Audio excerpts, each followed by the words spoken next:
waxaa igu dhacday qiso aad iyo aad aan ula yaabo ilaa iyo haddana aniga aan qiri waayo inay igu dhacday. maxaa yeelay qisadan waxay ku saabsan tahay mid aad u xanuun badan, waxayna igu dhacday habeen anigoo istaagan laamiga dhinaciisa. waxaan sugayay taksi aan raaco, waxaana dhinacayga taagneed gabar ku hadlaysa taleefon. aniga kadib waxaan fiiriyey saacaddii, waqtigana waa uu sii socday. kadib waxaan u soo dhaqaaqay dhanka iyo xagga kale meesha ay dadku taagan yihiin ay ku sugayaan taksiga. meeshan waxaa taagnay 3 wiil iyo 1 gabar. waxaa soo maray tagsigii waan istaajiyey. kadib waxaan ku dhahay walaal hore ii qaad. waxaana ila soo fuuleen tagsiga 2 wiil oo rabeen inay fuuraan kursiga iga horeeya, anigana waxaan fuulay kan dambe. kadib tagsigii waa uu dhaqaaqay, waana soconay.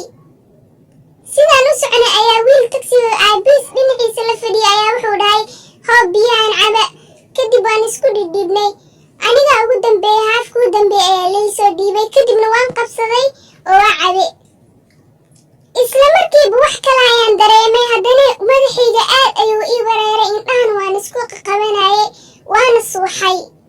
wiilashii iga horeeyeenna waa ay dhaceen, mar hore ayay suuxeen, balse aniga indhahayga maysa isku qabsanin. haddana waxaan isdhahayay dadkan maxay samayn rabaan, oo maxaa kaniini maa lagu daray biyaha ayaan isdhahay. waxaan marayna meel ku qoran currency chicken faram. waan dareensanaa inaan meeshas marayno, maxaa yeelay aniga suuxitaankayga weli waxbaan ka dhibnaa.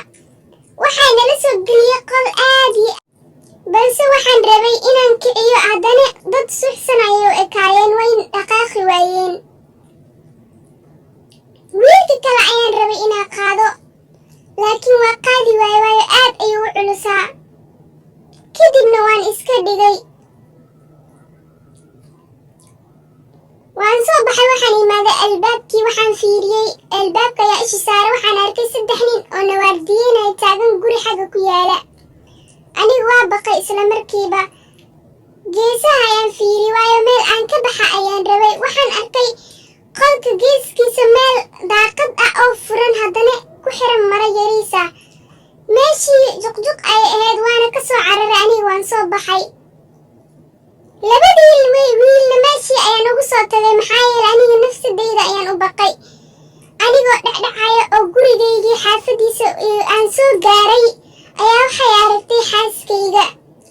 kadib way soo carartay, hab ayay siisay, waynay qaaday. waxay keentay qolkayga. indhaha markaan soo kala furayna waxaan arkay iyadii. maxaa igu dhacay ayaan dhahay aniga. kadib ayaan soo xasuusay booliskii ayaa ii imaaday gurigayga waardiyeynaya. waxaan u sheegay inay dhibkaas qabsatay oo dhibkaas oo igu dhacay, oona lay afduubtay 2 wiilna oo la haysto.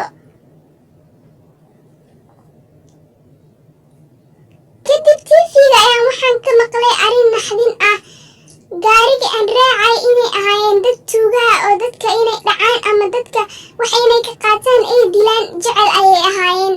maalintaas waan ka badbaaday aniga, alxamdulilah. markaan gurigayga imaaday dib dambena gaari taksi ama aanan